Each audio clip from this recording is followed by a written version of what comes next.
itu kalau di belakang nggak kelihatan ya dari depan duduknya. Bisa nggak salah satu anggota KPU-nya pindah, ya, yang di depan supaya Pak Marsudinya bisa duduk. Nah, kuat Pak, nanti jangan-jangan lebih awal buka puasa nanti. Kan 2019 yang lalu kan saya cerita, saya ini praktik tai chi tiap hari, mungkin masih ingat ini ya. Dulu kan bukan bulan puasa, Prof. Sama aja, ya. Tiap minggu juga puasa. Oke, terima kasih kalau bersedia. Silahkan dari termohon mendalami ahlinya. Ringkas saja Pak Azim. Terima kasih Majelis. Ada 2 pertanyaan yang kami ajukan kepada ahli Prof. Marsudi. Yang pertama, di publik dan juga kemudian diungkapkan dalam persidangan ini, saksi yang diajukan oleh pasangan calon nomor 3, sebagaimana yang kemarin menyampaikan keterangan di sini, itu dalam analisisnya terhadap apa-apa yang ada di dalam Sirekap itu menyatakan bahwa dalam beberapa waktu tertentu ketika KPU tidak menampilkan pie chart atau hasil pembacaan UCR itu dengan penjelasan bahwa sedang dilakukan koreksi, ternyata menurut saksi tersebut bahwa polanya kok sama ya perolehan suara maupun persentasenya. Jadi kemudian saksi itu berpendapat atau menyatakan bahwa ini Sirekap seolah-olah kesannya sudah dikunci untuk calon tertentu persentasenya sekian, calon tertentu persentasenya sekian. Mohon penjelasan soal ini ahli. Nah yang kedua, di Prof. dalam Marsudi bisa dicatat ya, nanti akan semuanya bertanya dulu baru Bapak Prof menjawab. Yang kedua, sebagaimana tadi dijelaskan oleh ahli bahwa salah satu hal yang berpengaruh terhadap hasil pembacaan data atau hasil foto form C hasil plano yang kemudian diunggah ke tampilan publik Sirekap dalam info pemilu itu adalah faktor kualitas penulisan di dalam formulir tersebut. Nah, soal ini mohon dieksplor lagi Prof supaya kemudian kita sama-sama memahami sekiranya ada tampilan antara apa yang ada dalam tulisan dalam foto itu dengan hasil pembacaan UCR-nya itu katakanlah berbeda, yang kemudian ketika dikoreksi publik atau banyak pihak menyatakan ini suara kok naik turun dan seterusnya atau berubah. Saya kira 2 hal itu. Terima kasih. Terima kasih Pak Asim. Silakan dari pemohon. Siapa yang mau mewakili? 1 Mas Bambang, yang lain Refli Harun. Silakan. Terima kasih Prof. Prayudi. Ada beberapa pertanyaan Prof. Saya mau masuk di beberapa isu yang tadi dikemukakan. Tadi dikemukakan di bagian akhir bahwa mestinya sistem di web Sirekap itu dari mobil apps itu harus diverifikasi dulu. Begitu ya Prof ya. Dan kalau tidak diverifikasi maka bisa timbul banyak masalah.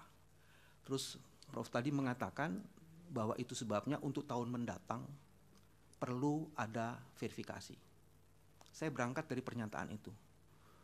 Apakah dengan begitu dapat diberikan pandangan Sirekap ini bermasalah karena tidak ada sistem yang verifikasi itu? 1. Kalau kemudian Sirekap ini dikonfirmasi, saya bisa tampilkan beberapa slide yang ahli kami kemukakan untuk dikonfirmasi kepada ahli ini. Silakan. Tolong di slide nomor 12. Bisa. Sambil menunggu itu saya mau mengatakan begini. Di slide yang akan saya tunjukkan nanti, ada begitu banyak TPS yang jumlah pemilihnya melebihi batas maksimal DPT. Padahal maksimal DPT-nya per TPS adalah 300. Kalau ada informasi kayak ini dan ribuan, puluhan ribu, bahkan ada ratusan ribu seperti ini, puluhan ribu yang tercatat di sini, apakah itu tidak cukup untuk dijadikan dasar untuk sampai pada kesimpulan ada fraud di situ? Itu kedua. Ada slide? Oh ya.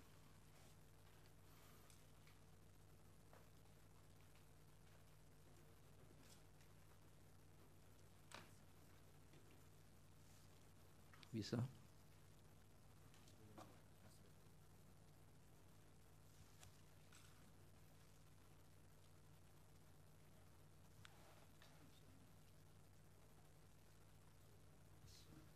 Signal sudah ada. No signal. Sambil nanti saya kasih slide sambil saya cicil supaya prosesnya. Nanti silakan. saya akan jelaskan lagi. Ini pindah ke Refli Harun dulu? Belum? Saya lanjutkan supaya Iya. jalur pikiran saya. Jangan terlalu banyak, nanti lebih banyak daripada ahli pula nanti pertanyaannya Pak Bambang. Silakan. Karena ini penting. Belum ya. Oke, saya lanjutkan lagi nanti sambil balik lagi. Dalam temuan kami, ternyata apps itu juga bermasalah, Prof, dalam temuan kami. Fitur yang sudah fix dan diberikan vendor kepada owners, pada tanggal 10 Februari tiba-tiba ada fitur berbeda yang masuk di situ. Saya Fakultas Hukum jurusan ini belum ada, Prof, jadi nanti saya bisa tunjukkan di situ. 2 fitur yang masuk itu memberi keleluasaan pada orang yang memiliki fitur itu atau diberi akses itu, dia mengubah hasil. Bagaimana penjelasannya? Itu yang ketiga. Yang keempat, sudah ya? Belum. Untuk menguji originalitas hasil yang difoto itu, yang katanya kemudian dari Sirekap, dari mobile apps itu dikirim kepada Sirekap web, maka kemudian harus ada konfirmasi metadata. Dan fakta membuktikan dari berbagai ahli yang dihadirkan di sini termasuk 03, metadatanya tidak ditemukan. Jadi bagaimana kita bisa mengakui originalitas dan otentisitas dari hasil yang dikirimkan itu? Ini ada. Itu bagian kelima itu. Saya seneng ganjil jadi ada 2 lagi. Sudah ini Pak Bambang, Okay. silakan ini dijelaskan. slide atasnya dulu, slide keempat. Prof, itu tadi pertanyaan yang kedua atau ketiga, saya lupa. Ini temuan, Prof. Ternyata selisih suara antara yang seharusnya dengan yang tampil pada Sirekap itu bermasalah. Dan ini kita dapatnya ribuan. Saya nggak mau sebut ratusan ribu ya. Dan turunkan lagi satu lagi. Ini pertanyaan berkaitan dengan pertanyaan pertama tadi. Apakah ini tidak cukup dijadikan dasar telah terjadi fraud di situ? Dan seharusnya kemudian dilakukan IT forensik. Coba slide nomor 2.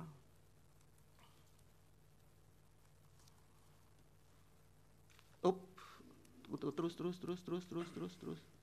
Lagi. Ini, yang tadi, yang atasnya lagi. Baik mobil apps maupun Sirekap seharusnya kan memiliki ini. Ahli. Keamanan data, transparansi dan akuntabilitas serta audit dan verifikasinya. Pertanyaan berkenaan dengan ini, apa pendapat ahli terhadap mobil apps dan Sirekap kita berkaitan dengan keamanan data, transparansi dan akuntabilitas dan audit dan verifikasi. Itu ada masalahnya di situ. Pak Bambang cukup ya? Karena dituju, Prof. Satu lagi berarti. Dan nanti jatah Refli Harun jadi hilang dong. Silakan. Terima kasih. Terima kasih Yang Mulia. Sebelumnya saya minta klarifikasi ke KPU, benarkah KPU mengeluarkan keputusan KPU nomor 345 tahun 2024 yang mengecualikan Sirekap sebagai informasi publik yang tidak boleh diberikan? Silakan KPU. Diklarifikasi dulu, karena ini dapat dari sengketa informasi dari pihak yang mengajukan, tiba-tiba muncul keputusan secara retroaktif. Silakan. Kami cek dulu. Ya.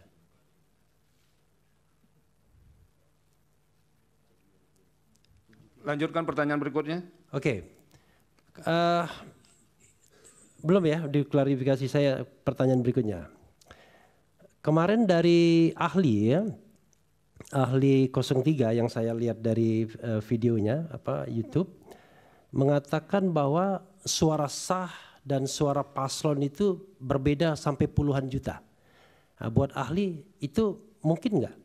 Kalau seandainya misalnya itu cuma technical, tidak ada fraudnya misalnya, itu satu.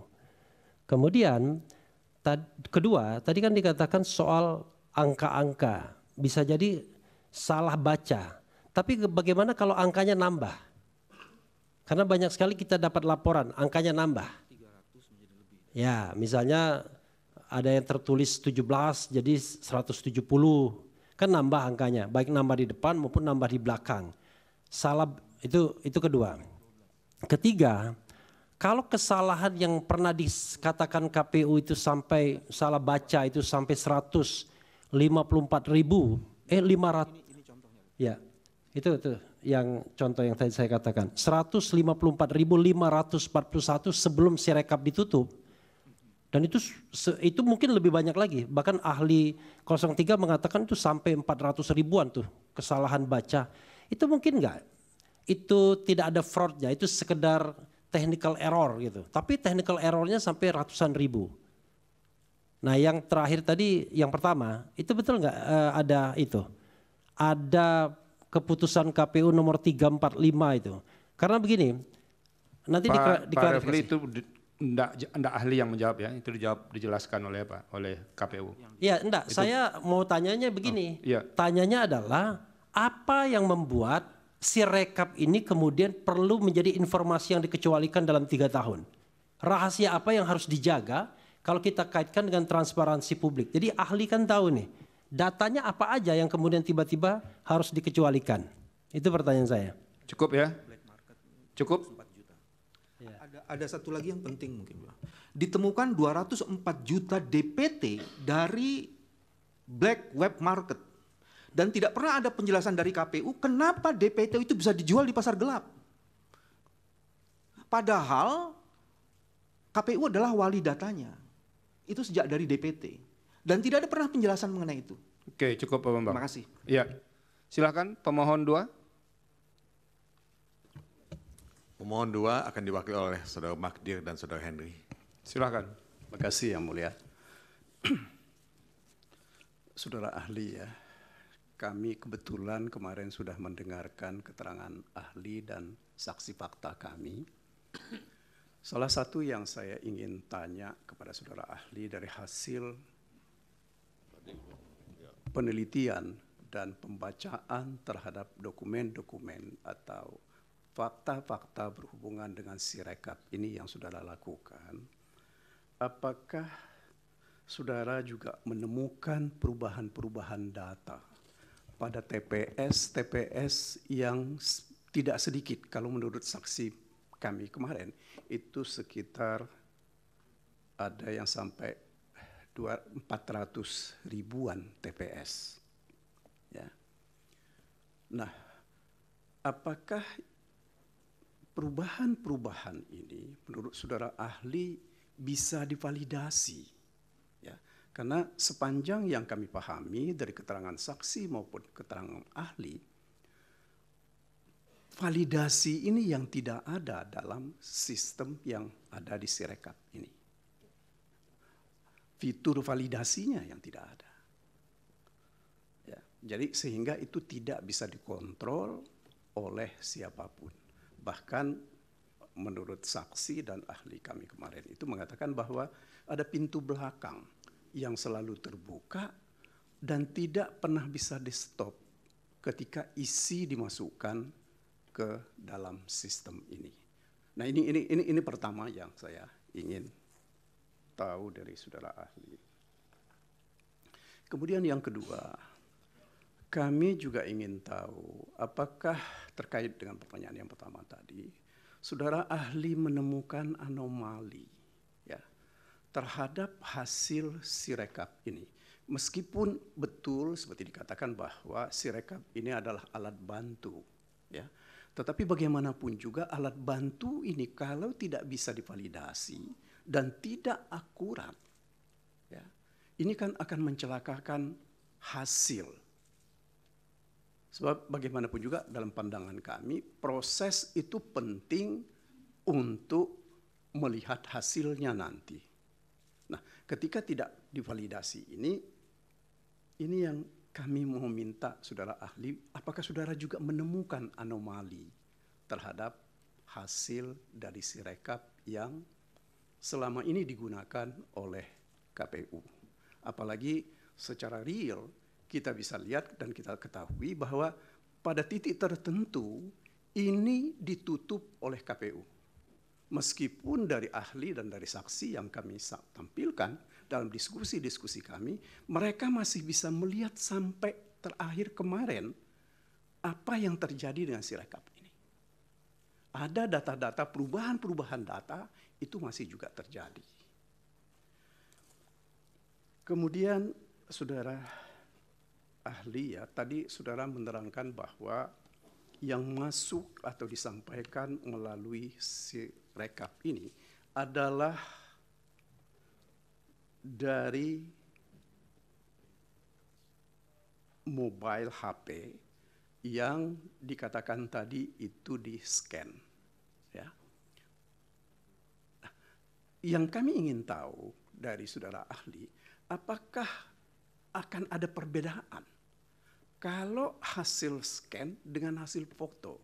Karena sebagaimana ditunjukkan oleh saksi kami kemarin, pada bagian cukup banyak yang mereka menemukan, hasil scan itu bahkan ada rambut di halaman-halaman tertentu, sehingga ini menurut kawan-kawan itu tidak bisa dibaca secara akurat. Itu yang ketiga. Kemudian satu lagi menurut hemat saya, berkenaan dengan penggunaan Sirekap dan dikaitkan atau disandingkan dengan penghitungan secara berjenjang. Ya. Apakah menurut hasil bacaan saudara ahli,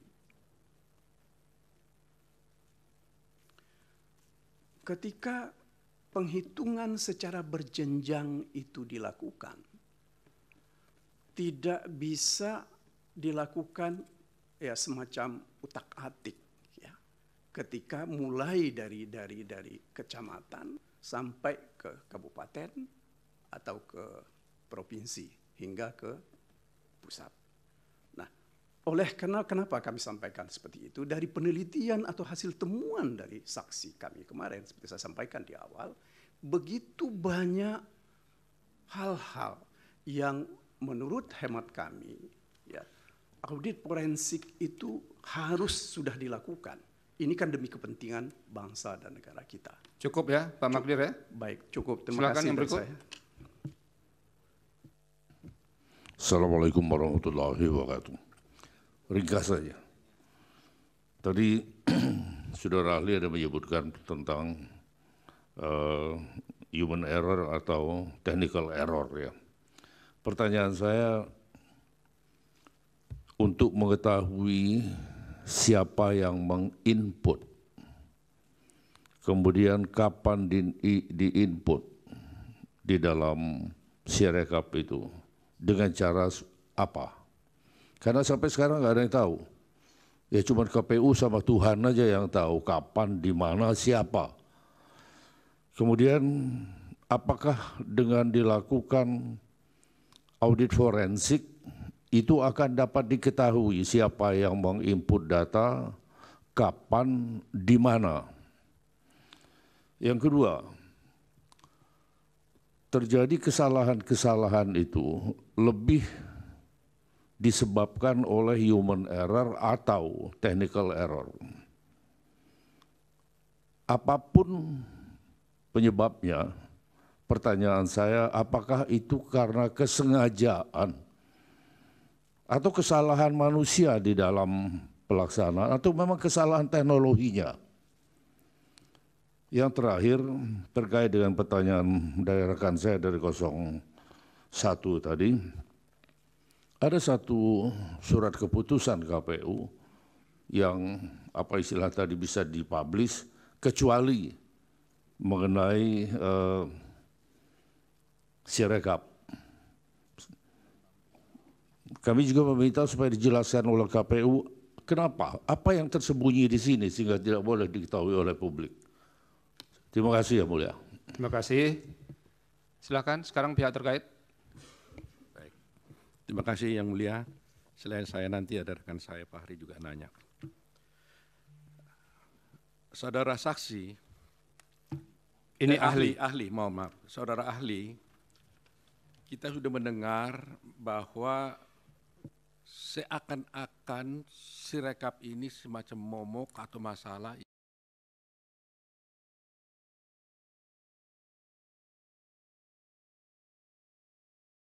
sebenarnya Sirekap ini adalah hanya alat bantu. Dari satu pihak, ahli juga menjelaskan bahwa hasil perhitungan suara dilakukan secara berjenjang tadi sampai ke atas.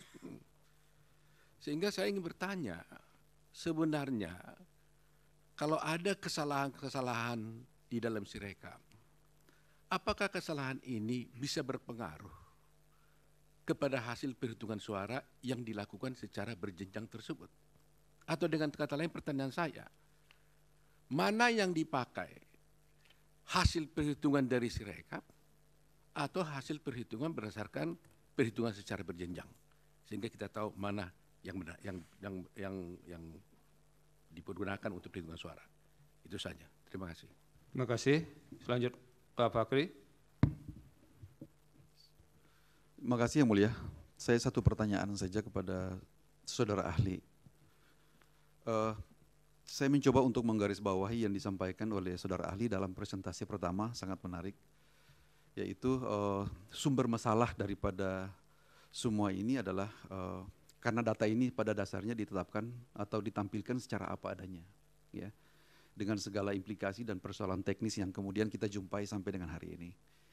Dan tadi juga saudara ahli kemukakan satu solusi, walaupun itu ideal, kedepannya itu harusnya ada satu pembaharuan sistem agar data itu sebelum ditampilkan telah diverifikasi secara benar oleh penyelenggara tentunya. Tadi disampaikan juga bahwa mesin ini kan membaca dengan beberapa persoalan variabel yang menentukan masalah itu, ada kertas, kualitas HP dan seterusnya. Cara penulisan dan tulisan dan lain-lain sebagainya. Menurut ahli ya, walaupun sudah berkali-kali kita juga dapatkan melalui pembacaan kita, kemudian juga banyak ahli yang berpendapat bahwa memang dasar penentuan hasil pemilu ini adalah tentunya penghitungan secara berjenjang. Itu juga sudah berkali-kali kita tahu. Saya mau tanya secara technicality ya, apakah kira-kira dengan model Sirekap seperti ini itu bisa berpotensi menjadi tools, bisa menjadi alat bantu untuk melakukan suatu tindakan fraud? Karena kemarin juga ada ahli yang dihadirkan oleh pemohon dengan terang-terangan mengatakan bahwa Sirekap ini adalah alat bantu kejahatan. Walaupun itu bagi kami sangat menggelitik, tapi itulah yang ditampilkan apa adanya. Menurut saudara, apakah memang dengan Sirekap ini menjadi satu alat bantu untuk bisa memandu penyelenggara itu melakukan satu fraud? Potensial tidak yang seperti itu? Mungkin pertanyaan kami seperti itu. Terima kasih Yang Mulia. Terima kasih. Dari Bawaslu ada yang? Tidak ya? Cukup. Dari meja hakim? Oke. Nanti setelah ahli menjawab akan ada pertanyaan dari Prof. Arif. Silahkan Prof. Eni. Baik, terima kasih pimpinan. Prof. Marsudi, bertemu lagi Pak. Jadi begini Pak Prof. Marsudi, dulu juga begitu ketika kita mempersoalkan situng. Situng itu juga alat bantu. Alat bantu yang memang dia genuine apa adanya dimasukkan di situ. Ternyata timbul ada beberapa masalah. Oleh karena itu mestinya kalau alat bantu itu kan harusnya membantu kita untuk melihat sejauh mana transparansi terkait dengan perolehan suara itu. Lah oleh karena itu saya kemarin memang bertanya seberapa jauh sih sebetulnya evolusinya itu, karena kebetulan Prof. Marsudi kan mengikuti. Berapa jauh evolusinya kemudian supaya paling tidak tuh mengeliminir hal-hal yang terkait dengan problematika yang pernah muncul terdahulu. Sehingga tidak terjadi ya dugaan-dugaan adanya fraud dan sebagainya itu. Itu yang mungkin perlu dijelaskan. Alat bantu itu sejauh mana sebetulnya bisa membantu dengan kemudian meminimalkan ya error yang terjadi di situ. Lah apa sebabnya saya ingin mendapatkan hal ini? Karena Bawaslu, nanti tolong Bawaslu juga mengklarifikasi. Bawaslu itu juga menyampaikan di dalam laporannya bahwa sejak tanggal 15 Februari bahkan itu untuk dilakukan perbaikan. Jadi sudah muncul ada kesalahan katanya Bawaslu ini. Justru perlu kita cross check satu sama lain. Nah, kenapa kok baru kemudian mau dilihat itu sudah muncul persoalan di situ. Lah berkenaan dengan hal ini supaya kita juga mendapatkan sesuatu yang terang benderang, saya juga minta kepada KPU karena saya juga coba cek lagi di bukti KPU belum ada di sini, sehingga perlu kemudian ditambahkan bukti untuk kami mendapatkan terutama dari C1-nya, C hasil ya. Terkait dengan dugaan-dugaan yang muncul dari pemohon ini berkaitan dengan, tolong dicatat nanti ya, mungkin di permohonan bisa dilihat juga. Yang pertama terkait dengan di beberapa TPS itu ada di permohonan halaman 134 ya, 134 kemudian sampai ke halaman 137 dari ini kebetulan saya lihat pemohon 2 ya, bukan dari permohonan yang kedua, permohonan perkara kedua ya, perkara nomor 2. Jadi ini ada TPS yang disebutkan, ini tolong nanti diberikan bukti kan supaya kita bisa cocokkan ya. Jadi bisa terang betul Kak ini ada persoalan kemudian yang disebutkan oleh pemohon tersebut. Jadi mohon nanti bisa diuraikan lebih detail Prof. Marsudi. Termasuk juga yang kemarin saya juga minta kepada Bawaslu ya untuk dicocokkan lagi di sini. Bawaslu juga menyampaikan bahkan di siaran persnya ada 11.000 lebih TPS yang mengalami persoalan terkait dengan akses Sirekap. Itu mohon bisa dijelaskan apa sesungguhnya dari sisi teknologi ini kok masalahnya kok tidak terurai terselesaikan dengan baik, tapi justru muncul di awal ketika proses orang ingin melihat dari awal terkait dengan perolehan suara tersebut. Mohon dapat dijelaskan. Terima kasih. Ya, Prof. Arief, yang mulia Prof. Arief, silakan. Terima kasih, Pak Ketua Sidang. Prof. Marsudi, kita juga pernah ketemu 5 tahun yang lalu. Tapi saya mau komentar sedikit ini. Saya juga ketemu 5 tahun yang lalu dengan sahabat saya, Mas Bambang Wijayanto. Ternyata setelah 5 tahun kedewasaan beliau, kesabaran beliau sudah muncul. Padahal 5 tahun yang lalu saya terpaksa membentak beliau untuk suruh keluar. Tapi sekarang begitu Prof. Saldi atau Pak Ketua bilang, Pak Bambang sudah selesai, sekarang sabar sekali dan sangat patuh terhadap hakim. Terima kasih Mas Bambang. Baik Pak Marsudi, begini, saya terima kasih Pak Marsudi telah menampilkan ada versi-versi penghitungan suara. Ya, versi-versinya ada yang di Sirekap, ada versi quick count, ada versi dari penghitungan manual yang dilakukan oleh para pemerhati LSM. Dan itu ada kesimpulan yang juga menarik. Ya. Terus begini, Sirekap itu hampir sama dengan Situng peristiwanya, menjadikan masalah, terjadi curiga di antara kita. Sehingga kita melihat, mestinya kan alat bantu itu bisa membantu kita supaya juga bisa diketahui hasilnya secara cepat dan tidak ada kecurigaan di antara kita. Mestinya kan begitu KPU ya, Pak Hasim ya. Ini kebetulan Pak Hasim asisten saya, dosen di Undip. Jadi kalau Pak Hasim enggak benar, saya juga malu sekali ini. Nah saya begini tanya, yang dipakai sebagai dasar menurut ahli dan menurut KPU. Ini betul yang manual dan berjenjang kan? Nah kalau begitu kita sekarang ini apakah betul meributkan sesuatu yang sebetulnya nggak dipakai? Tapi sudah terlanjur ada kecurigaan di antara kita. Ada fitnah di antara kita. Nah untuk bisa ngecek penghitungan secara manual, tadi sudah disinggung oleh Pak Magdir, Pak Dr. Magdir, kalau manual berjenjang itu cara ceknya gimana? Kan tadi Pak Magdir mengatakan bisa juga secara diotak-atik C1-nya yang manual itu. Nah, kita selama ini dalam pilkada itu gampang karena skopnya sangat terbatas. Kita cek di C1 plano ya. Kalau sekarang dipakai C1 hasil plano. Gimana Pak Hasib itu? C hasil plano. C hasil plano kalau itu. Kan kita mestinya bisa ngecek melalui C1 hasil plano. Pertanyaan saya, kenapa yang difoto Pak Ahli? Yang difoto itu kan bukan C hasil plano, tapi yang difoto itu kan C hasil yang lembar kecil ya Pak Hasib, betul kan? Izin majelis menjelaskan. Gimana itu? Jadi yang difoto dan diunggah di Sirekap dan kemudian ditampilkan dalam info pemilu itu C hasil yang plano. Oh di plano ya. Jadi itu sudah betul yang difoto mestinya itu. Betul. Jadi kalau begitu apakah kita Indonesia itu begitu besar, TPS-nya itu ribuan. Nah sekarang kalau kita mau ngecek C1 hasil plano, itu caranya bagaimana? Ini kan susah sekali dilakukan. Indonesia itu sangat besar sekali, banyak TPS-nya, sehingga kalau saya selama 12 tahun ini ngadili pilkada, mudah. Karena apa? Skopnya kecil, jumlah TPS-nya terbatas. Sehingga kita bisa menentukan secara akurat ini terjadi masalah. Tapi di Indonesia itu begitu luas. Kita susah sekali.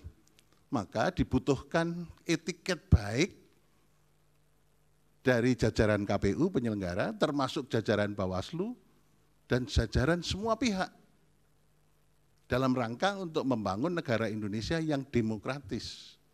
Nah ini yang jadi masalah. Oleh karena itu saya sampaikan berikutnya kepada ahli.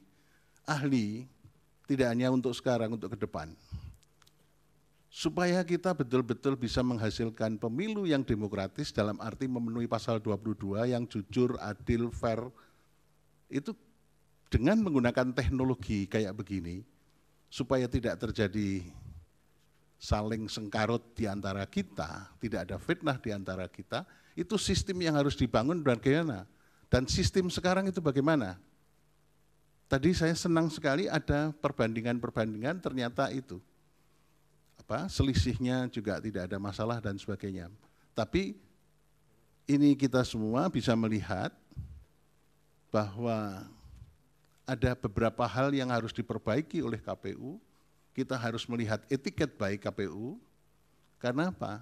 Karena persoalan-persoalan yang terjadi sekarang ini itu sangat berbahaya untuk keutuhan NKRI. Karena hasil yang kayak begini.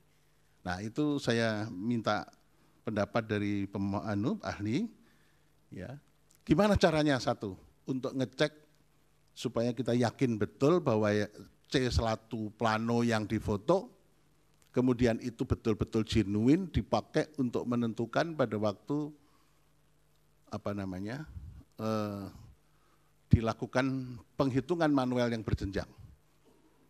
Karena bisa saja yang selama ini pengalaman kita di dalam pilkada itu mulai dari TPS itu sudah terjadi masalah. Kemudian di PPK itu terjadi masalah. Bisa juga persoalan rekapitulasi di tingkat kabupaten kota bermasalah. Bahkan bisa juga permasalahannya terjadi di tingkat provinsi. Kalau di tingkat nasional itu relatif sudah clear. Nah oleh karena itu gimana caranya? Ini tadi pertanyaan Pak Mak. Tajam sekali yang kita anukan. Di C1 atau C plano itu kita caranya ngeceknya gimana kalau dengan jumlah yang sangat spektakuler sebagaimana di Indonesia ini.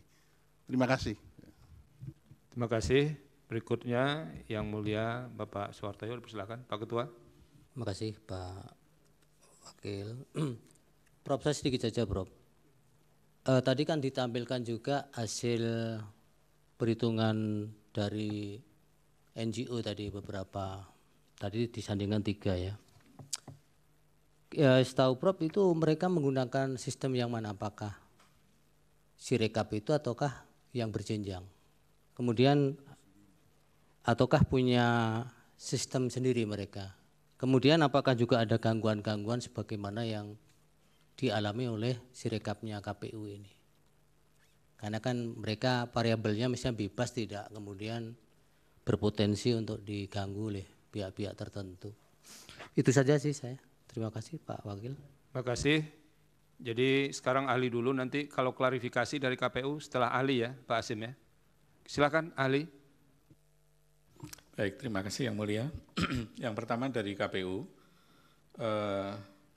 pertanyaan dari KPU, apakah mungkin Sirekap itu dimanipulasi atau dikunci untuk paslon tertentu?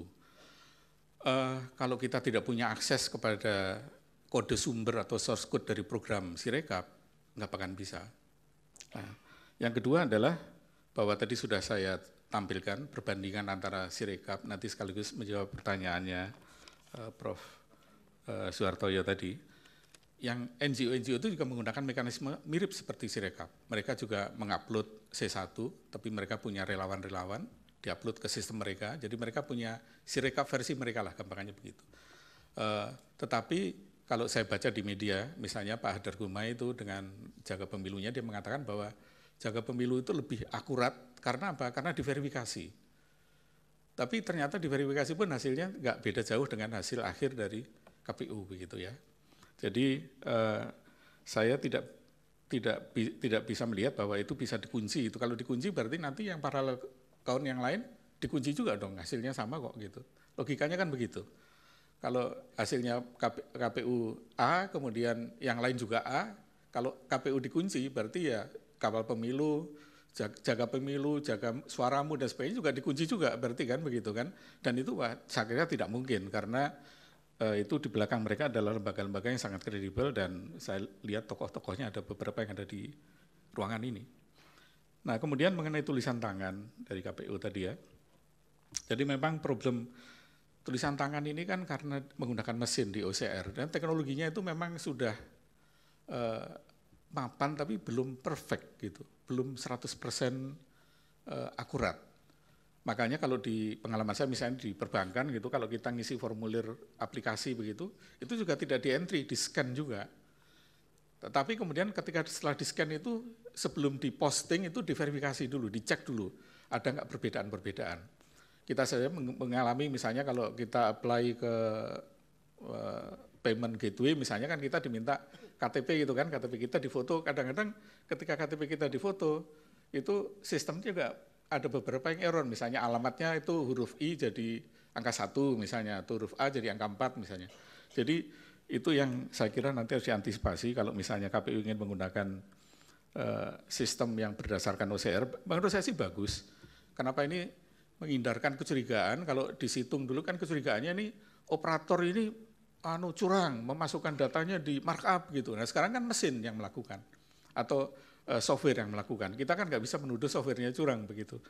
Nah tetapi kita harus ingat bahwa software ini atau OCR ini belum perfect, masih ada error. Makanya tadi saya sampaikan di dalam solusi ke depan mungkin harus ada verifikasi untuk yang aneh-aneh gitu ya. Misalnya jumlah suara lebih dari 300 itu mestinya di-reject dulu, tidak langsung di-posting gitu.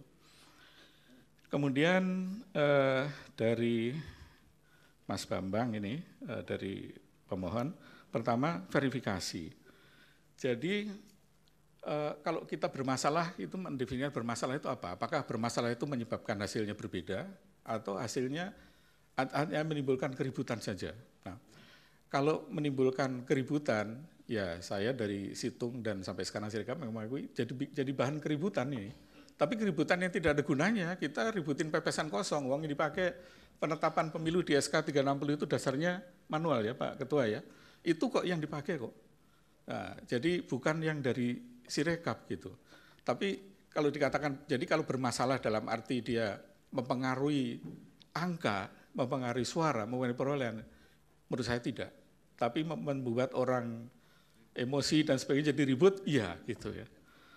Nah, tadi termasuk contohnya misalnya jumlah pemilih lebih dari 300 dan sebagainya. Nah, kemudian masalah-masalah TPS yang bermasalah. KPU, saya monitor juga, setiap hari itu melakukan modifikasi, melakukan koreksi. Saya ada data nanti bisa sampaikan pada majelis setelah sidang ini. Misalnya pada tanggal 22 Februari, itu saya ketika Sirekap mulai diributkan tanggal 15 tadi betul mulai ribut itu tanggal 15 ingat saya. Kemudian saya sebetulnya sudah nggak semangat itu, udah males itu ikut-ikut begini lagi gitu ya, sudah 5 tahun yang lalu sudah usia udah cukup lah begitu ya. Jadi saya lebih sabar kayak Pak Bambang gitu ya. Jadi saya pikir ngapain ikut-ikut lagi, tapi kemarin diminta oleh KPU, jadi saya track tuh apa yang terjadi pada tanggal 22 Februari. Memang ada waktu itu ada sekitar 12.000 kesalahan di 12.000 TPS. Tetapi kalau kita lihat angka, itu kesalahannya itu terdistribusi, tiga-tiganya itu ada yang naik, ada yang turun. Jadi dari ada yang naik, ada yang turun itu tidak bisa saya mengatakan bahwa di situ ada algoritma atau ada JSON script yang didesain untuk membuat ini suaranya terkunci. Kenapa? Karena distribusi error ini terjadi di tiga-tiganya. Pada pasangan 01 ada yang naik, di TPS tertentu, tapi ada juga yang turun. 02 juga sama, 03 juga sama. Jadi mirip seperti situng 2019, agak random ini kesalahannya. Tapi sayangnya karena waktu itu karena hanya ingin tahu aja, hanya punya data satu hari itu, 22 Februari 2024. Kemudian mengenai apps. Ya apps ini ada aplikasi ini yang ada di Sirekap Mobile ya. Sirekap Mobile ini saya nggak tahu apakah, mungkin saya perlu tanya kepada KPU, apakah ditaruh di publik atau tidak. Karena yang saya dengar kemarin dari video, itu katanya saksi mendapatkan apps itu dari APK Mirror. APK Mirror itu ini Pak yang mulia, Pak Ketua dan yang mulia, adalah tempat software-software bajakan yang untuk HP. Yang resmi kan kalau Android kan Google Play. Nah, APK Mirror itu software-software yang sudah dimodifikasi biasanya. Misalnya untuk langganan Netflix nggak bayar itu bisa kita download dari sana gitu. Yang sudah dimod, jadi istilahnya APK yang dimodifikasi. Nah, saya nggak tahu kalau di-download dari sana, itu mungkin harus dicek validitas dari aplikasi yang digunakan tadi. Pak, itu ahli yang mana ya Pak yang kemarin dipakai untuk itu? Ahli yang nomor 2 kemarin. Oh, ahli perkara nomor 2. Ya. Ahli perkara nomor 2. Ya, ya. Baik. Jadi dia mengatakan dia mendapatkan APK-nya, karena kalau nggak salah di Amerika ya kalau nggak salah ya. Dia tadi yang apa itu? Yang apa namanya? Yang direkayasa tadi apa namanya? Software-nya tadi? Aplikasi. Aplikasinya apa namanya tadi? APK itu nama aplikasi di Android yang mulia. Jadi kalau kita install aplikasi dari Play Store itu namanya APK atau aplikasi APK gitu. Nah, itu ada situs banyak sih, bukan hanya APK Mirror, ada banyak situs yang tempat kita bajakan-bajakan itu. Nah, salah satunya APK Mirror itu terkenal sekali untuk naruh APK yang bajakan-bajakan. Jadi kalau ada software yang di Google Play harus bayar, itu kalau didapat di APK Mirror bisa nggak bayar gitu. Termasuk ngajarin misalnya YouTube yang premium itu kita bisa download itu APK Mirror yang sudah di APK Mirror yang sudah dimodifikasi sehingga kita nggak keluar iklannya lagi di YouTube misalnya. Nah, saya harus cek dulu kalau dari APK Mirror itu harus di-compare karena saya kebetulan sering menjadi saksi ahli di beberapa kasus pidana di pengadilan umum. Itu adalah ternyata aplikasi ini diambil dari tempat-tempat yang tidak legal tadi, sudah dimodifikasi, kemudian yang install ini dirugikan, misalnya rekening banknya dikuras atau macam-macam lah, terjadi kejahatan di sana. Kemudian dia menggugat ke developernya, tapi ternyata ketika kita sandingkan, aplikasinya sudah berubah. Nah ini saya kira kalau dari APK Mirror itu, ini Pak Bambang ya, jadi mungkin harus ditanda tanya. Tapi kalau dapat dari KPU, itulah yang legal gitu. Nah saya kemarin mendengar karena beliau mengatakan dari APK Mirror ya. Nah, kemudian mengenai metadata. Metadata itu mungkin nanti lebih cocok ditanyakan pada saksi, karena saksi ini yang membuat aplikasinya. Jadi saya tidak tahu apakah ada metadata atau tidak. Mestinya sih ada, tapi saya tidak. Ini dari ahli kami, Pak. Nah ini Pak, Iya, bukan. Maksudnya nanti yang bisa menjawab nanti seksi kedua dengan saksi fakta, karena mereka yang mendevelop. Yang dari ITB nanti itu yang membuat aplikasi. Kalau saya kan tidak, jadi saya tidak tahu apakah metadatanya dan sebagainya. Jadi yang mulia majelis dan Bapak Ibu sekalian, jadi namanya metadata itu misalnya kalau Sirekap itu form C1 hasil itu kita foto, kemudian di foto itu ada identitasnya, di foto pakai kamera apa, jam berapa dan sebagainya, ada data seperti itu. Tapi kita harus ingat juga, yang punya metadata seperti itu hanya kamera-kamera yang baik saja. Kalau HP-HP yang murah itu biasanya tidak ada metadatanya memang. Makanya nanti harus dicek juga dari TPS mana yang tidak ada metadatanya, kemudian itu apakah menggunakan kamera seperti apa begitu. Atau yang kedua memang di developer memang tidak ada metadatanya, nanti mohon Mas Bambang tanyanya nanti ke yang buat aplikasi, karena mereka yang lebih tahu dalamnya. Nah kemudian yang kelima, apakah tidak cukup bukti terjadi fraud? Saya bukan ahli hukum, tapi saya pernah mendengar begini, bahwa fraud itu salah satu syaratnya adalah ada mens rea, ini jadi sok tahu hukum ya, ada niat di situ.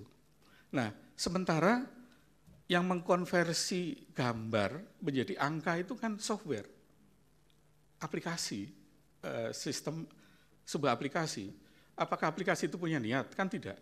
Karena aplikasinya itu kan sudah di-training dengan data oleh developer ini, nanti bisa ditanya pada developer, di-trainingnya dengan tulisan tangan berapa banyak dan sebagainya, biasanya itu dengan ribuan tulisan tangan. Tetapi biarpun di-training dengan ribuan tulisan tangan, tetap namanya mesin itu tidak seperfect manusia, pasti ada kesalahan.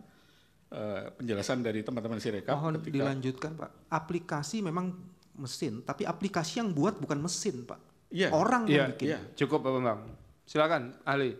Programnya buat orang Pak, tapi OCR-nya ini kan dibuat oleh orang Amerika sana kan, mungkin apakah orang Amerika memang sengaja mau jahat begitu kan, saya kira enggak lah.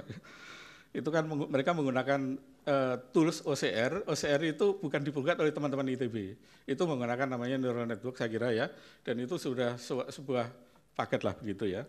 Nah, jadi kalau tidak ada manusia di sana, siapa yang mau disalahkan? Ini kan menjadi problem ya. Kemudian yang berikutnya adalah tadi mobile app sudah ya.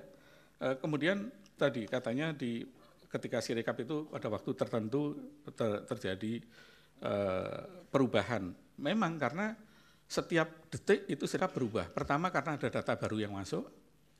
Yang kedua adalah adanya koreksi. Pasti berubah. Sehingga kita ketika menanyakan tadi ditampilkan itu jam berapa, tanggal berapa, itu posisi di situ. Tapi hari yang lain juga berbeda.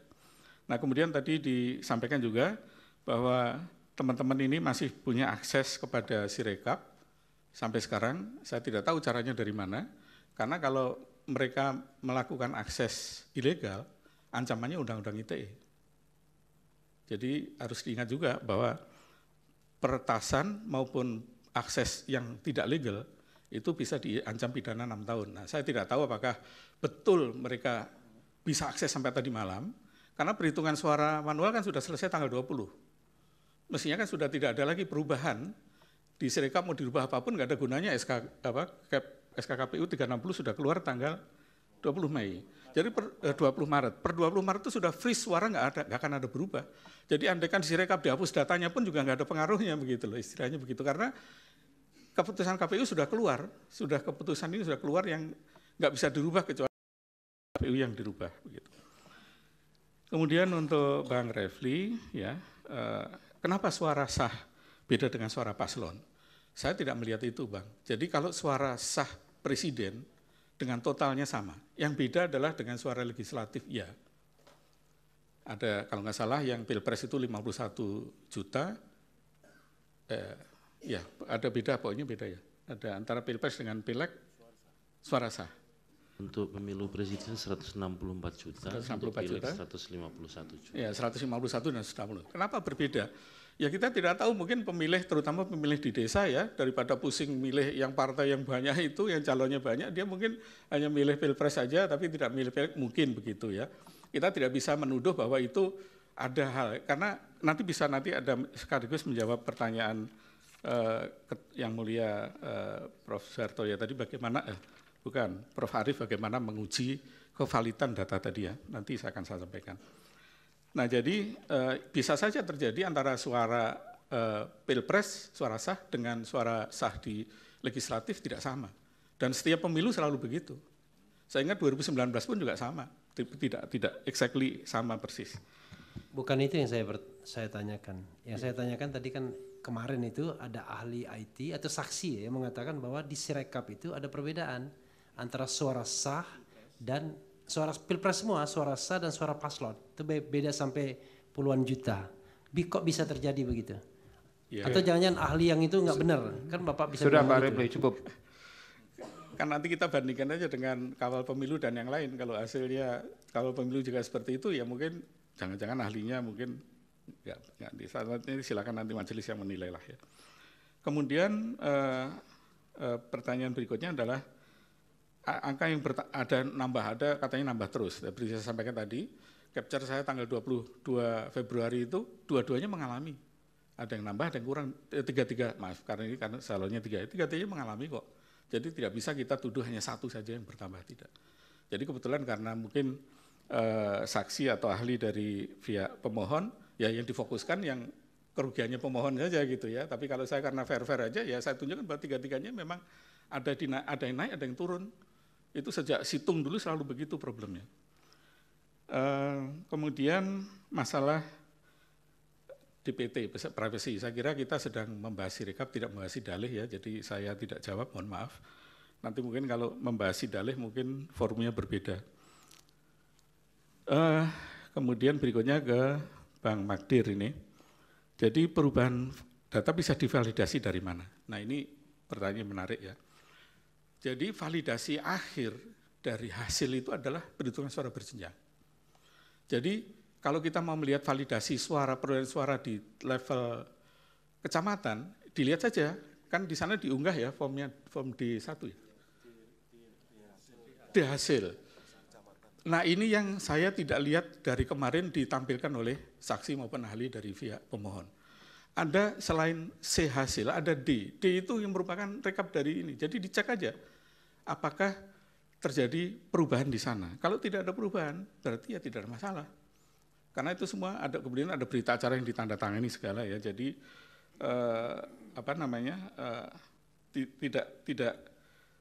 tidak bisa kita mengatakan bahwa data Sirekap itu tidak divalidasi. Memang di awal-awal itu tidak divalidasi, makanya jadi ribut tadi ya, di capture kan itu tanggal 15, tanggal 20.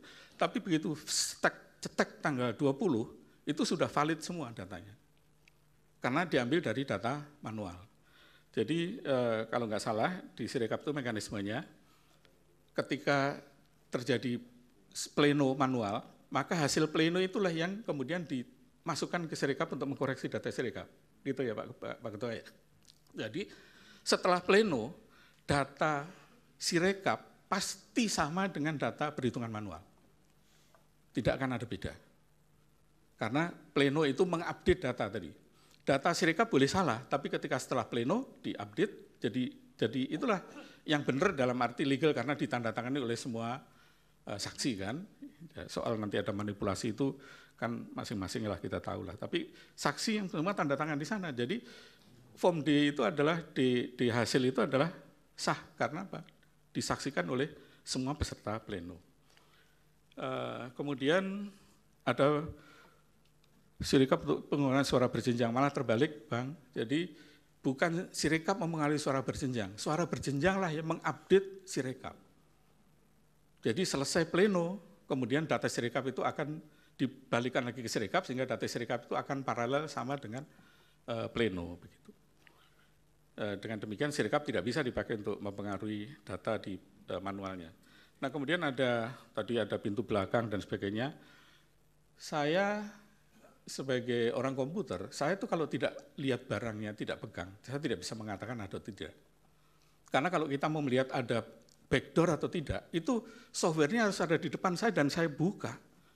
Kalau saya hanya membayangkan saja, itu namanya mengarang bebas itu.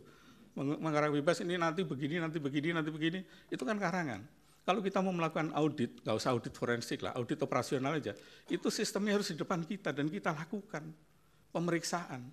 Sama dengan ketika kita memeriksa audit keuangan, ya catatan keuangannya dan sebagainya harus ada di depan kita. Kita nggak bisa kayak paranormal membayangkan nanti ada gini, nggak bisa gitu loh. Mohon maaf ya. Jadi pertanyaannya justru nanti apakah ahli yang mengatakan atau saksi yang mengatakan ada pintu belakang tadi, dia punya akses nggak? Nah kalau punya akses mungkin hanya bisa dikasih oleh KPU atau ITB. Nanti bisa ditanyakan apakah KPU memberikan akses kepada dia atau ITB memberikan akses pada dia. Karena punya hanya dua. Yang punya kode sumber atau source code-nya atau programnya itu hanya KPU dan ITB.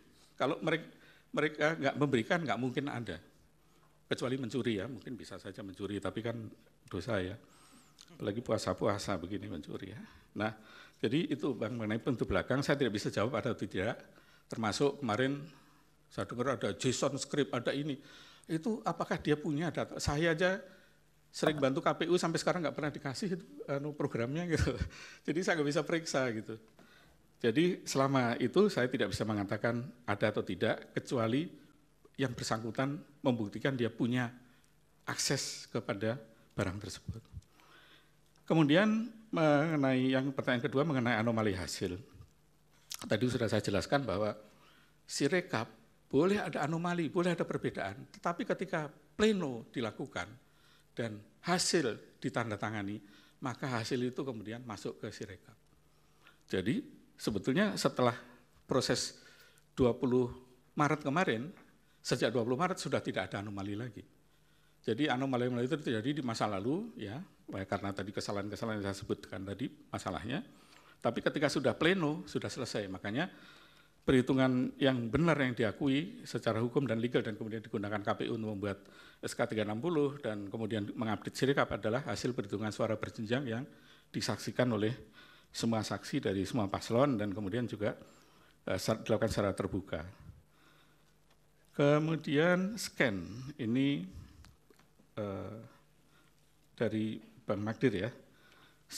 Sebetulnya nama yang disebut scan itu kalau pakai HP ya moto, Pak. Bang. Kenapa HP itu kan bukan scanner, jadi kan HP kita kan cuma punya kamera ya kita foto, tapi orang-orang biasanya nyebutnya nyeken gitu, padahal itu namanya moto, tapi karena yang difoto kertas dibilangnya nyeken gitu. Kalau yang difoto orang namanya motret gitu, jadi mungkin istilah aja. Jadi, bukan ahli kemarin itu, saksi yang dihadirkan oleh pemohon 2 itu mengatakan kalau begini bentuknya, ini bukan foto, ini scan. Nah itu, ada yang foto, dia katakan beda kalau foto dengan scan katanya. Nah itu ada dampaknya nggak untuk software yang Sirekap ini? Malah kalau pakai scanner semua akan hasilnya sangat akurat. Tapi scanner itu sangat mahal, satu scanner aja harganya bisa puluhan juta ya. Tahun berapa itu KPU pernah pakai scanner ya? Oke, jadi itu lanjutkan ya. Ali. Jadi akan jauh lebih bagus justru kalau kita pakai scanner. Saya harus sebentar Pak Ahli. Iya. Ini kita wilayah Indonesia begitu luas. Iya. Ini persoalan masalah scan dan foto melalui handphone. Pak Azim, apakah betul seluruh TPS itu ada yang punya scan? Apakah betul seluruh TPS itu punya handphone untuk memfoto? Apakah seluruh Indonesia ada sinyal bisa mengirim foto pada seketika? Apakah ini tidak menimbulkan permasalahan-permasalahan di lapangan? Terima kasih majelis. Yang pertama bahwa handphone itu partisipasi dari anggota KPPS. Jadi handphone tidak disediakan oleh KPU. Jadi tidak kemudian semua mereknya sama, speknya sama, tetapi ya, ada. Saya ingin persoalkan apakah di seluruh wilayah Indonesia TPS-nya termasuk di pegunungan Papua atau di Kalimantan atau di mana semua TPS sudah ada handphonenya, meskipun itu partisipasi anggota. Betul. Ada. Ya, yang kedua, tidak semua TPS itu anggota KPPS-nya punya handphone yang istilah awam disebut smartphone. Ya. Karena di banyak TPS di Papua itu menyebutnya handphone kami, handphone batangan Pak, begitu. Ini istilah awamnya ya. Sehingga kemudian dalam situasi itu kami mengantisipasi supaya kemudian tetap tersedia hasil yang difoto dan diunggah dan bisa dilihat oleh banyak orang. Nanti ketika rekap di tingkat kecamatan kan kotak suara dibuka. Nah disitulah kemudian yang belum difoto pada saat itu dan tentu saja unggahnya berbeda waktunya dengan teman-teman di KPPS yang TPS-nya ada sinyal. Nah yang ketiga, tidak semua TPS ada sinyal. Sehingga kemudian ada juga TPS-TPS yang baru bisa bisa dikirim fotonya itu dalam durasi waktu tertentu.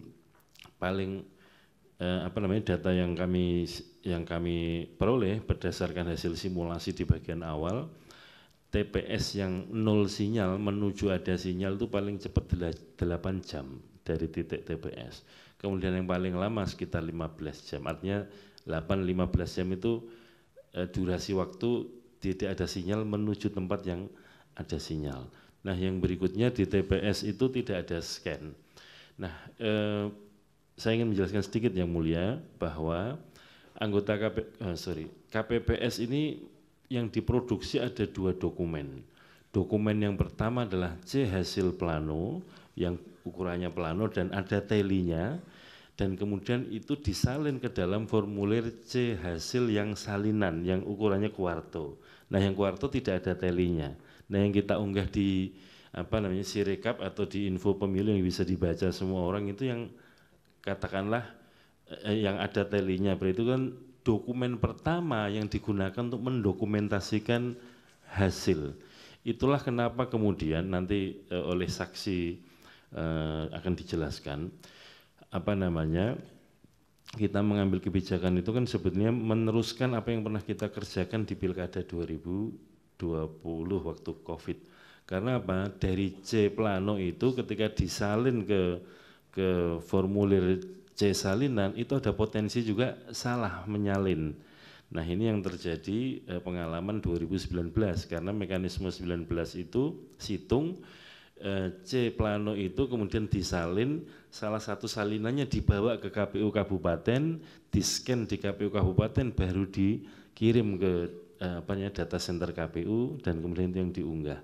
Nah, kemudian untuk katakanlah dari segi proses memotong beberapa langkah, dan kemudian yang diunggah adalah dokumen pertama kali sebagai bentuk pendokumentasian hasil suara sejak Pilkada 2020 dan kita kembangkan untuk pemilu 2024 adalah C hasil plano. Jadi itu aslinya ukurannya plano dan ada telinya. Oke, cukup Pak Hasib. Silakan Ali, kalau bisa dipercepat ya. Ya, baik. Ya. Yang berikutnya mengenai siapa yang mengaudit Sirekap, nanti mohon ditanyakan pada developer karena saya bukan developernya.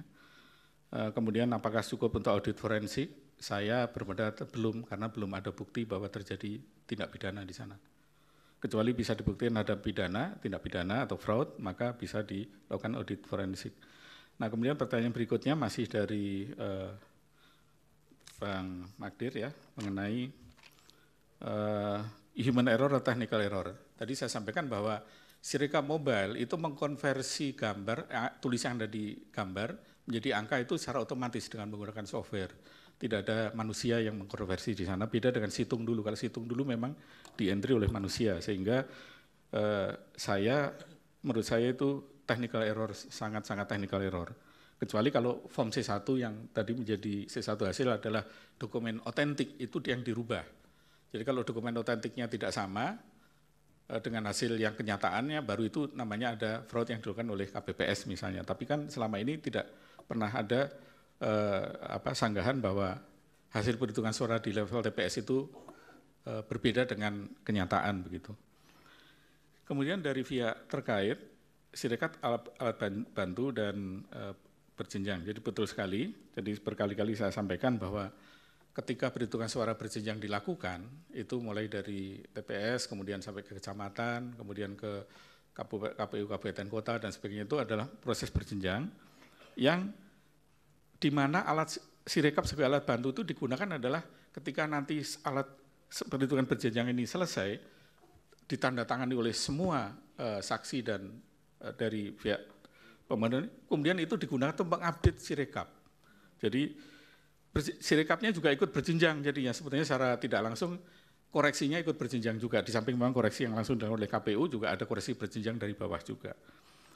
Dan yang kedua adalah jangan lupa di sana juga di Sirekap itu selain form C1 hasil ada form D yang selama ini saya belum pernah dengar dari dalam sidang ini dibuka. Padahal form D itu adalah hasilnya tadi, kesimpulannya rekapnya seperti apa. Nah, kalau di form D-nya berbeda dengan C1 baru dikatakan di situ bisa ada manipulasi misalnya. Kemudian Sirekap menjadi alat untuk fraud. Wah, ini sadis banget.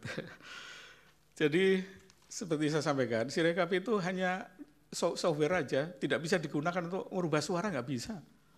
Yang bisa dilakukan itu adalah proses perhitungan manual berjenjang di tiap tingkat itu. Kalau mau melakukan kecurangan ya di sana, mau jual beli suara ya di sana, tidak di Sirekap. Karena nggak ada gunanya Sirekap dirubah-rubah, nanti begitu sudah perhitungan berjenjang dihapus lagi juga begitu. Jadi ini yang harus mungkin kita pahami semua. Kemudian saya agak percepat ya, langsung ke Prof. Eni mengenai evolusi Prof. Eni ya. Jadi senang sekali ini ketemu dengan Prof. Eni lagi. Jadi dulu situng itu memang ada proses yang sangat panjang, sehingga kemungkinan terjadinya human error itu tinggi. Karena tadi menyalin formulir dan sebagainya itu human error-nya tinggi, belum lagi ngantri. Nah, Sirekap ini teman-teman ITB itu menggunakan inovasi, tidak menggunakan manusia lagi, tapi secara menggunakan artificial intelligence, menggunakan OCR, untuk membaca tulisan tangan menjadi data. Nah, inilah salah satu menurut saya kelebihan dari Sirekap yang saya apresiasi sekali pada teman-teman ITB. Tetapi yang sangat saya kritik saya kekurangannya adalah bahwa sistem konversi tulisan tangan ke angka itu kalau di lab saja belum 100% juga, baru 99% gitu, apalagi di dunia nyata. Nah, jadi ini yang mungkin nanti mungkin di berikutnya, evolusi berikutnya teknologinya harus diperbaiki, kemudian ada validasi sebelum diposting dan sebagainya tadi. Kemudian ada di 11.000 TPS. Ini dinamis Prof, jadi setiap hari berubah. Jadi seperti saya sampaikan tadi, tanggal 22 itu ada problem di sekitar 12.000-an TPS, kemudian naik lagi sampai yang terakhir itu puncaknya 125.000 kalau nggak salah Pak Ketua pernah bilang ya di media. Kemudian setelah itu turun lagi gitu ya, karena memang begitu data banyak masuk, terutama yang dari daerah, terutama ya kalau data dari Jakarta kemungkinan karena kameranya bagus, kemudian HP-nya itu nggak menggunakan Nokia 3310 zaman dulu begitu ya, sehingga hasilnya lebih bagus gitu. Tapi kalau di daerah-daerah ini yang mungkin kurang bisa di reliability-nya kurang. Nah, Prof. Arief ini menarik. Jadi Prof, banyak lembaga termasuk KPU ini tidak melakukan transformasi digital dulu sebelum melakukan digitalisasi. Digitalisasi itu bicara tentang teknologi, Sirekap, OCR dan sebagainya. Tapi transformasi digital itu sebenarnya pada mindset. Bagaimana kita punya mindset digital, artinya apa? Memanfaatkan teknologi digital itu secara tepat dan benar. Nah, ini dulu pernah waktu saya diundang KPU di Bali, tahun berapa itu? April tahun 2023 kalau nggak salah, masih KPU yang lama lah. Itu saya sampaikan, sebetulnya perlahan dilakukan adalah transformasi digital dulu. Kenapa? Karena nanti kalau kita ujuk-ujuk digitalisasi sama dengan kita nggak ngerti apa-apa, langsung beli HP yang canggih, tapi cuma dipakai untuk telepon sama WhatsApp. Gitu. Itu yang terjadi pada manusia banyak begitu kan. Karena mindset-nya belum, padahal di situ ada dipakai bisa untuk cari informasi, bisa dipakai untuk membuat jadwal dan yang lain-lain, banyak fasilitasnya. Tapi karena mindset kita belum digital ya, kita pakai HP yang canggih hanya sekedar untuk WA sama telepon gitu. Nah, ya ini Prof, jadi transformasi digital dulu yang harus dilakukan. Nah, salah satu transformasi digital itu adalah bagaimana kita melakukan, ada salah satu bagian itu namanya data driven decision making. Jadi kita harus menggunakan data itu secara valid. Nah, bagaimana validasi ini pertanyaan Prof. Arief yang kedua ya. Sebetulnya nggak susah menurut saya, meskipun skala Indonesia. Kita mulai kalau berjenjang itu dari bawah ke atas, validasi dari atas ke bawah saja. SK 360 itu menyatakan total suara 1, 2, 3, sekian, sekian, sekian. Diturunkan ke provinsi, 36 provinsi ya. 38 provinsi. 38 provinsi itu di total sama nggak jumlahnya? Kalau nggak sama berarti KPU waktu pleno nakal gitu kan. Kalau sama ya berarti benar mereka. Kemudian provinsi mana ambil, kampung saya lah Jawa Timur gitu. Diambil kemudian hasil rekap provinsi Jawa Timur diturunkan ke kabupaten. Kan cuma dari 37 kabupaten, gampang itu, cocokin aja. 38 kabupaten ya Jawa Timur. Oh ya tambah satu lagi karena Madiun jadi kota sekarang. Jadi 38 kabupaten kota. Jadi gampang itu jumlahnya Prof. Kalau kita jumlah 38 cocok ya berarti sudah nggak ada masalah di Jawa Timur. Turun lagi misalnya dicurigai mana di kampung saya di Madiun ada masalah di situ, turunkan lagi di kecamatan begitu. Jadi itu bisa dilakukan 1 hari juga selesai kalau mau gitu, kalau niat gitu ya. Jadi dibalik arahnya dari atas ke bawah. Kemudian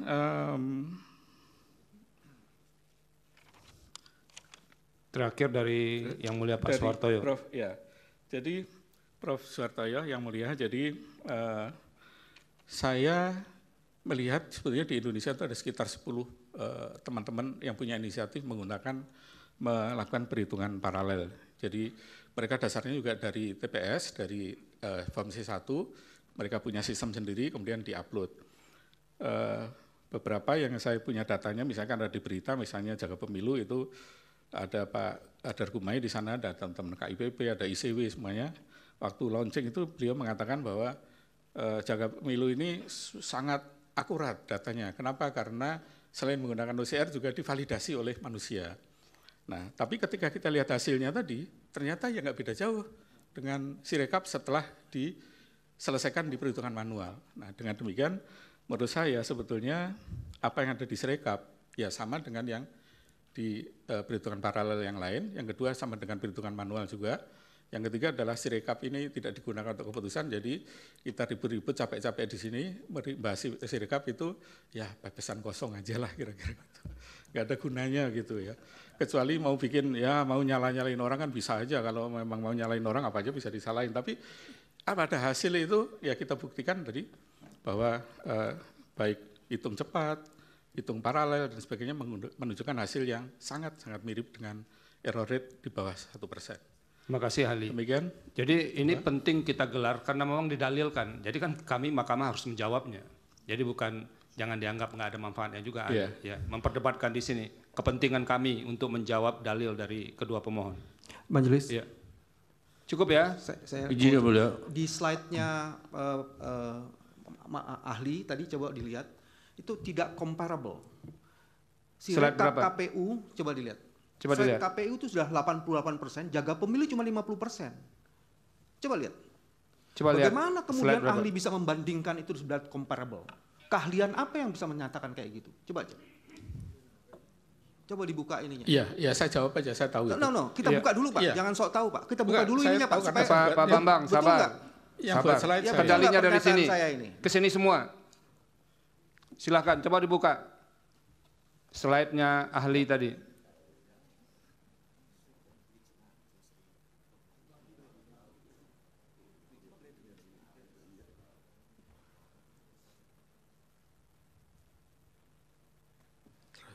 Terus yang ada membandingkan, oke, next, terus, nah ini, Ya, yang lanjut. Next. Satu lagi. Ya. oke. Ini kan Nah, silakan dijawab ahli. Ya. Jadi begini, Pak Bambang ya. Jadi ini data yang saya ambil per hari ini. Jadi per hari ini memang kawal pemilu memang selesai sampai di sana karena mereka kan relawan semua. Mereka tidak dibayar, sehingga datanya memang tidak 100%. Demikian juga yang lain. Nah, yang kedua adalah begini, kalau data itu sudah lebih dari pada hasil. Itu. Jadi statistik aja menunjukkan sampel dari, kita cukup, ya, teman-teman dalam lembaga survei tahu kan ya, kita cukup pakai sampel 2.200 saja sudah errornya sudah di atas, di bawah 22% misalnya. Yang saya ingin katakan, Majelis, yang satu kawal pemilu 82%, Jaga Pemilu 51%. Iya kan sudah dijelaskan tadi, biar kami yang menilai. Ya, Cukup ya? Jangan comparable terus kemudian seolah-olah di 100%, itu juga tidak fair ahli. Cukup. Oke. Iya, kesempatan terakhir, Pak. Terima kasih. Ya. Dari sekian panjang lebar penjelasannya, tapi tidak menjawab pertanyaan saya, belum menjawab pertanyaan saya. Yang mana? Pertanyaan saya tadi antara lain saya ulangi supaya dicatat. Dari kesalahan, kekeliruan, kehilafan, apa yang diceritakan tentang Sirekap. Pertanyaan saya lebih dominan dikarenakan oleh human error atau technical error. Itu satu. Sudah dijawab tadi, Pak? Sudah dijawab. Oke, ada Ya. ke ujungnya yang belum, ya. Kemudian lebih cenderung karena kesengajaan atau karena ada sabotase. Oke. Nah, kaitannya lagi terkait dengan itu, saya ada pertanyaan saya lagi. Apakah bisa diketahui atau dengan cara apa bisa mengetahui siapa yang menginput, kapan diinput? Apakah dengan cara Mudah-mudahan keterangan dari Prof. Marsudi bisa membantu kami untuk menjelaskan salah satu dalil yang muncul dari kedua pemohon ini.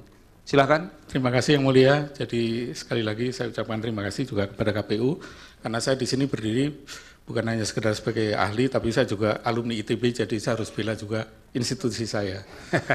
Terima kasih Bapak Ibu sekalian, yang majelis dan Bapak Ibu sekalian. Assalamualaikum warahmatullahi wabarakatuh. Waalaikumsalam. Sekarang kita masuk saksi fakta ya. Yang mulia, yang Ya. klarifikasi tadi gimana? Gimana? Klarifikasi soal Iya, retroaktif ini sabar. tadi. Oke. Ini susahnya kalau dengan apa ini, tokoh publik ini. Silakan Pak Abah, sebelum ahli saksi faktanya tadi ada soal SK berapa? 345 ya Pak Refli ya. Silakan diklarifikasi. Terima kasih majelis. Jadi saya baca satu-satu. Ada 2 SK. Yang pertama adalah keputusan KPU nomor 333 atau 333 tahun 2024. Ini diterbitkan tanggal 11 Maret tahun 2024 tentang penetapan informasi publik yang dikecualikan di Komisi Pemilihan Umum. Kemudian yang kedua adalah SK KPU atau keputusan KPU nomor 349 tahun 2024 tentang penetapan informasi publik yang dikecualikan di KPU. Sebentar saya cek ini tanggalnya.